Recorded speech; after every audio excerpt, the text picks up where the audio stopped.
지금 이 순간에도 건강하려고 드신 그 음식이 당신의 췌장을 죽이고 있습니다. 믿기 어려우시죠? 저도 처음엔 그랬어요. 그런데 은빛 여러분, 한번 생각해 보세요. 주변에서 갑자기 당뇨 진단을 받으셨다는 분, 혈당이 갑자기 치솟았다는 분, 이유도 모르게 살이 빠지고 몸이 축 가라앉는다는 분. 한두 분이 아니잖아요. 그분들 모두 하나같이 하시는 말씀이 있어요. 나는 건강식만 골라서 먹었는데 왜 이러냐고요. 바로 거기서 시작됩니다. 건강하게 먹고 있다는 그 믿음이 사실은 가장 위험한 착각일 수 있어요. 췌장은 80%가 망가질 때까지 아무런 통증이 없습니다. 소리 없이 무너지는 거예요. 그래서 췌장암은 발견했을 때 이미 손을 쓰기 어려운 경우가 너무나 많아요. 침묵의 살인마라고 불리는 이유가 바로 그겁니다. 그런데 더 충격적인 사실이 있어요. 우리 한국인의 췌장은 서양인보다 인슐린을 만드는 능력 자체가 낮게 태어납니다. 원래부터 약한 공장인데 거기에 잘못된 음식으로 매일 폭탄을 던지고 있었던 거예요. 지금 이 영상을 끝까지 안 보시면 진짜 후회하실 수 있어요. 오늘 제가 말씀드릴 음식들 아마 지금도 냉장고 안에 있을 거예요. 식탁 위에 있을 수도 있고요. 건강을 위해 매일 챙기셨던 바로 그 음식들이요. 저 연구원 은희가 오늘 은빛 여러분께 이 이야기를 꼭 드려야 하는 이유, 지금부터 천천히 말씀드릴게요. 저 은희가 오늘 이 이야기를 꼭 드리고 싶었던 이유가 바로 거기에 있어요. 이 신호들을 그냥 지나쳤을 때 어떤 일이 생기는지 저는 주변에서 너무 많이 봐왔거든요. 처음엔 혈당이 조금 높더니 당뇨로 이어지고 그게 다시 췌장 문제로 번지는 경우요. 이 이야기를 조금 더 일찍 알았더라면 달라졌을 텐데 하는 안타까운 마음으로 오늘 이 영상을 준비했습니다. 사실 은빛 여러분, 문제는 뭘 먹었느냐가 아닐 수 있어요. 60대 이후에는 우리 몸 자체가 달라지거든요.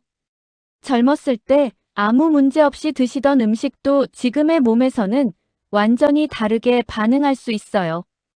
이걸 모르고 계속 예전 방식대로 드시다 보면 몸은 조용히 신호를 보내는데 우리는 알아채지 못하게 됩니다.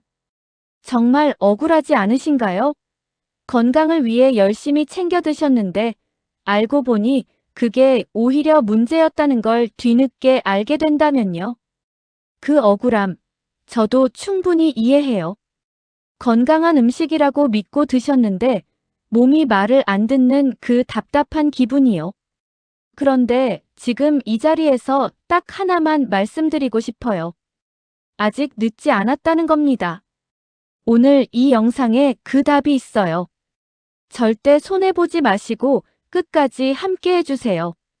저 은희와 은빛 여러분이 함께라면 분명히 달라질 수 있어요. 자, 그러면 지금부터 본론으로 들어가 볼게요. 먼저 가장 중요한 이야기부터 드릴게요. 60대 이후에는 몸 안에서 3가지 중요한 변화가 생깁니다. 이걸 먼저 아셔야 왜 예전에 괜찮던 음식이 지금은 문제가 되는지를 이해하실 수 있어요. 혹시 40대, 50대 때는 기름진 걸 드셔도 괜찮았는데 요즘은 조금만 드셔도 속이 더부룩하거나 불편하신 적 있으신가요? 이게 몸이 약해진 게 아니라 사실 아주 자연스러운 변화예요. 나이가 들면서 소화 능력도 함께 달라지거든요. 첫 번째는 소화 속도가 느려진다는 거예요. 위에서 나오는 소화액이 젊었을 때보다 훨씬 적어지기 때문에 음식이 소화되는데 시간이 더 걸리고 혈당이 올라가는 패턴도 달라질 수 있어요. 두 번째는 인슐린 민감도가 낮아진다는 겁니다. 인슐린이란 혈당, 그러니까 피 속에 있는 당 성분을 조절해주는 물질인데요. 나이가 들면서 근육량이 줄어들고 근육이 줄면 인슐린이 신호를 보내도 몸이 예전만큼 반응을 안 해요. 쉽게 말해서 예전엔 한 번 말하면 바로 알아들었는데 이제는 여러 번 말해야 겨우 한 번 반응하는 상태가 된 거예요. 세 번째는 췌장이 회복하는 시간이 길어진다는 겁니다. 젊을 때의 췌장이 24시간 불 꺼지지 않는 편의점이었다면 지금의 췌장은 문 닫는 시간이 생긴 동네 슈퍼예요. 쉬어야 제대로 돌아가는 장기가 됐다는 거예요. 여기서 한 가지 더 알려드리고 싶은 게 있어요. 국민건강보험공단 자료를 보면 60대 이상에서 당뇨병 유병률이 꾸준히 증가하고 있고요. 대한당뇨병학회의 연구에 따르면 한국인은 서양인에 비해 인슐린을 만들어내는 능력 자체가 낮다고 해요. 그러니까 우리 한국인 은빛분들은 특히나 더 신경을 쓰셔야 해요. 이건 통계 속 이야기가 아니라 지금 이 영상을 보고 계신 여러분의 이야기예요. 자, 이제 본격적으로 이야기 들어갑니다. 혹시 지금부터 말씀드리는 음식들 중에 평소에 자주 드시는 게 있으시다면 너무 놀라지 마시고 차분하게 들어주세요. 저도 이 이야기를 처음 알게 됐을 때 해당하는 음식들이 있었거든요. 첫 번째는 당면이 들어간 음식입니다. 명절에도 잔치 자리에도 항상 빠지지 않는 음식이죠. 채소도 들어가고 고기도 들어가니 영양 균형이 좋다고 생각하기 쉬운데요. 그런데 핵심 재료인 당면이 문제입니다. 당면은 전분을 정제해서 만든 말 그대로 탄수화물 덩어리예요. 거기에 조리 과정에서 기름이 들어가고 단맛을 내기 위해 설탕까지 더해지죠. 이 세 가지가 한꺼번에 몸에 들어오면 혈당이 굉장히 빠르게 올라가요. 60대 이후 느려진 췌장이 갑자기 엄청난 인슐린을 급하게 만들어내야 하는 상황이 되는 거예요. 한 그릇 드실 때마다 췌장한테 강제로 야근을 시키는 셈입니다. 이런 상황이 반복되면 췌장이 결국 탈진하게 됩니다. 두 번째는 간편식입니다. 혼자 드시는 끼니가 많거나 외출했다가 간단히 해결하실 때 많이 찾으시죠. 그런데 이런 간편식 대부분이 흰쌀밥을 기반으로 하고 부재료들도 가공 과정에서 이미 설탕을 품고 있는 경우가 많아요. 여기에 또 하나의 문제가 있는데요. 간편식은 빨리 먹게 되는 경우가 많잖아요. 천천히 씹으면 침 속의 소화 효소가 당을 미리 분해해 주는데 그 과정이 생략되면서 엄청난 양의 당이 한꺼번에 혈액으로 쏟아지게 됩니다. 특히 60대 이후에는 치아 건강이 예전 같지 않아서 자연스럽게 빨리 드시게 되는 경우가 더 많은데 이 부분이 더해지면 부담이 훨씬 커질 수 있어요. 세 번째는 과일맛 가공 요거트입니다. 장 건강에 좋다고 해서 매일 챙겨 드시는 은빛분들 정말 많으시죠? 그런데 마트에서 파는 과일맛 요거트 대부분에는 액상과당이 들어가 있어요. 액상과당이란 옥수수나 전분에서 추출해서 만든 달콤한 성분인데요. 일반 설탕보다 훨씬 빠르게 몸에 흡수됩니다.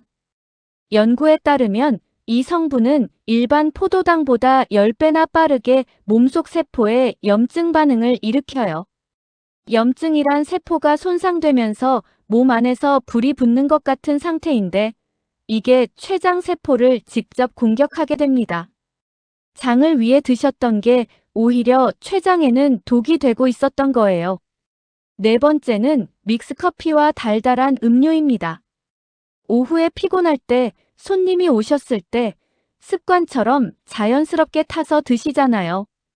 그런데 믹스커피 한 봉지에는 각설탕 3개 분량의 당이 들어가 있어요. 하루에 3잔이면 각설탕을 9개나 드시는 셈이에요. 더 중요한 건 음료 형태로 마실 때예요. 씹는 과정이 전혀 없으니까 소화 단계를 몽땅 건너뛰고 바로 혈액으로 들어가거든요. 연구에 따르면 이런 음료를 하루 2잔 이상 마시는 것만으로도 당뇨에 걸릴 확률이 60% 이상 높아진다고 합니다. 매일의 작은 습관이 이렇게 큰 차이를 만들 수 있어요. 다섯 번째는 건강기능식품 형태의 고지방 간식입니다. 요즘 견과류나 단백질 간식, 영양바 같은 것들 많이 드시죠? 이런 것들 자체가 나쁜 건 아닌데 몸에 좋다는 생각에 과하게 드실 때가 문제예요. 지방을 소화하려면 췌장에서 소화 효소를 많이 만들어야 하는데 이미 조금 지쳐있는 췌장에게는 또 하나의 부담이 됩니다. 드신 후에 복통이나 소화 불량이 자주 생기신다면 이 부분을 한번 점검해 보시길 권해드려요. 자, 이제 좋은 이야기를 드릴 차례예요. 위험한 음식이 있는 만큼 우리 췌장을 보호하고 회복시켜주는 음식도 분명히 있습니다. 그리고 이 음식들은 구하기 어렵거나 비싸지도 않아요. 첫 번째는 마늘입니다. 하루에 한두 쪽이면 충분해요. 마늘 안에는 알리신이라는 성분이 들어있는데 이 성분이 췌장의 염증을 낮춰주는 역할을 해요. 췌장이 손상되는 과정은 처음에 염증에서 시작하거든요. 마늘이 바로 그 불을 꺼주는 소방수 역할을 하는 거예요. 실제 연구에서도 마늘을 꾸준히 섭취한 그룹에서 췌장 염증 수치가 의미 있게 줄었다는 결과가 나왔습니다. 드시는 방법이 중요한데요. 마늘을 다지거나 으깬 다음에 바로 요리에 넣지 마시고 10분 정도 공기 중에 그냥 두세요. 그러면 알리신이 충분히 활성화됩니다. 그리고 요리 마지막 단계에 넣으시는 게 좋아요. 너무 오래 가열하면 좋은 성분이 약해지거든요. 생마늘이 부담스러운 은빛분들은 살짝 익혀서 드셔도 됩니다. 두 번째는 등푸른 생선입니다. 일주일에 3번 이상 드세요. 고등어, 꽁치, 삼치, 정어리 같은 생선들인데요. 이 생선들에는 오메가3 지방산이 풍부합니다. 오메가3는 췌장 안에서 과도하게 일어나는 면역 반응을 조절해주고 인슐린이 더 잘 작동하도록 도와줘요. 아까 말씀드린 인슐린 민감도가 낮아지는 문제를 개선하는데 도움을 준다는 거예요. 드실 때는 구이나 찜으로 드세요.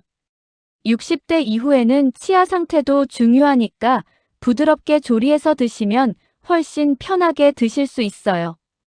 튀겨 드시면 좋은 지방이 열에 의해 변질될 수 있으니 가급적 피해 주시고 무와 함께 졸여서 드시거나 찜으로 드시면 딱 좋아요. 세 번째는 토마토입니다. 올리브유와 함께 드세요. 토마토의 붉은색을 만드는 라이코펜이라는 성분이 췌장 세포를 지켜주는 역할을 해요. 라이코펜은 항산화 물질인데요. 항산화 물질이란 몸속에서 세포를 공격하는 해로운 물질을 미리 제거해주는 몸속 청소부라고 생각하시면 돼요. 연구에서도 라이코펜을 충분히 섭취한 그룹에서 췌장 세포 손상 정도가 현저히 낮았다는 결과가 나왔습니다. 여기서 중요한 팁이 있어요. 토마토는 반드시 올리브유와 함께 드셔야 합니다.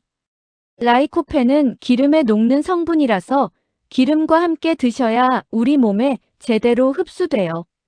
올리브유에 살짝 볶거나 드실 때 올리브유를 조금 뿌려서 드시면 됩니다. 어렵지 않죠? 지금까지 말씀드린 내용을 다 한꺼번에 바꾸려고 하시면 솔직히 사흘을 못 가요. 은희도 그 마음 잘 알아요. 결심은 굳게 했는데 며칠 지나면 어느새 예전 습관으로 돌아와 있는 그 느낌, 다들 아시잖아요. 그래서 이렇게 제안 드릴게요. 한 번에 하나씩만 바꾸는 거예요. 이번 주에는 딱 하나만 하세요. 믹스커피 한 잔을 보리차나 물로 바꿔보시는 거예요. 처음 이틀은 뭔가 심심한 느낌이 드실 수 있어요. 그런데 이틀만 지나면 신기하게 적응이 됩니다. 다음 주에는 일주일에 2~3번 점심이나 저녁에 등푸른 생선을 하나 추가해보세요. 월요일, 수요일, 금요일 이렇게 요일을 미리 정해두시면 깜빡하지 않으시더라고요. 그 다음 주에는 마늘 조리 습관을 들여보세요. 반찬 만드실 때 마늘을 미리 다져두고 10분 기다렸다가 넣는 것. 이것 하나만으로도 충분합니다. 드실 때 한 가지만 더 기억해 주세요. 가능하면 천천히 씹어서 드세요. 한 입에 30번 정도 씹으시면 침 속의 소화 효소가 당을 미리 분해해줘서 혈당이 훨씬 천천히 올라요. 같은 음식도 어떻게 드시느냐에 따라 몸의 반응이 완전히 달라진다는 것 꼭 기억해 주세요. 그리고 배가 충분히 차오르는 느낌이 들 때 딱 한 숟갈 전에 멈추는 연습도 해보세요. 우리 뇌가 배부르다는 신호를 인식하는데 15분 정도 걸려요. 조금 덜 먹었다 싶은 그 느낌이 사실 딱 적당한 양인 경우가 많아요. 자, 마지막으로 정말 중요한 경고를 드릴게요. 절대 가볍게 넘기지 마세요. 만약 배가 아픈데 몸을 앞으로 구부려야만 조금 나아지는 느낌이 드신다면, 배꼽 주변이나 왼쪽 위 배가 등 쪽까지 울리듯 아프다면 이건 단순한 소화 문제가 아닐 수 있어요. 췌장이 보내는 신호일 수 있습니다. 며칠 이상 지속된다면 꼭 병원에 가보시길 바랍니다. 그리고 가족 중에 당뇨를 앓은 분이 없는데 50대나 60대 이후에 갑자기 혈당이 높게 나오셨다면 단순한 당뇨가 아닐 수 있어요. 특히 체중이 정상이거나 오히려 많이 드시는데도 살이 빠진다면 더욱 주의해야 합니다. 이런 경우 복부 초음파만으로는 부족할 수 있어요. 췌장은 위장 뒤쪽 깊숙한 곳에 있어서 초음파만으로는 제대로 보이지 않는 경우가 많거든요. 복부 CT나 MRI 정밀 검사를 받아보시는 걸 권해드립니다. 비용이 조금 더 들더라도 정확하게 아는 게 건강을 지키는 가장 확실한 방법이에요. 오늘 이야기를 정리해 드릴게요. 바쁘셔서 중간에 놓치신 은빛분들도 이것만큼은 꼭 기억해 주세요. 하나, 60대 이후 몸은 달라졌습니다. 당면 음식, 간편식, 과일 맛가공 요거트, 믹스커피와 달달한 음료, 고지방 건강 간식. 이 5가지는 가능하면 줄여주세요. 둘, 마늘 하루 한두 쪽, 등푸른 생선주 3번, 올리브유와 함께 드시는 토마토. 이 3가지를 챙겨 드시고 천천히 씹어 드시는 습관을 들여보세요. 셋, 가족력 없이 갑자기 혈당이 높아졌거나 배와 등이 함께 지속적으로 아프다면 반드시 정밀 검사를 받으세요. 빨리 발견할수록 결과가 훨씬 좋아집니다. 오늘 이 이야기를 들으시면서 어떤 생각이 드셨나요? 혹시 지금 말씀드린 음식 중에 본인이나 가족분이 자주 드시는 게 있으셨나요? 아니면 이미 비슷한 경험을 하신 분들도 계실 것 같아요. 여러분의 이야기를 댓글로 남겨주시면 정말 기쁘겠습니다. 은빛분들끼리 서로의 경험을 나누다 보면 또 하나의 힘이 생기거든요. 저 은희는 다음 영상에서도 여러분의 건강을 위한 이야기를 가지고 다시 찾아올게요. 여기서 나누는 이야기들이 은빛분들의 삶에 조금이라도 보탬이 된다면 그게 은빛 몸 연구소가 계속 이 자리에 있는 이유입니다. 오늘 영상이 도움이 되셨다면 구독과 좋아요가 은희에게 정말 큰 힘이 돼요. 끝까지 함께 해주셔서 진심으로 감사드립니다.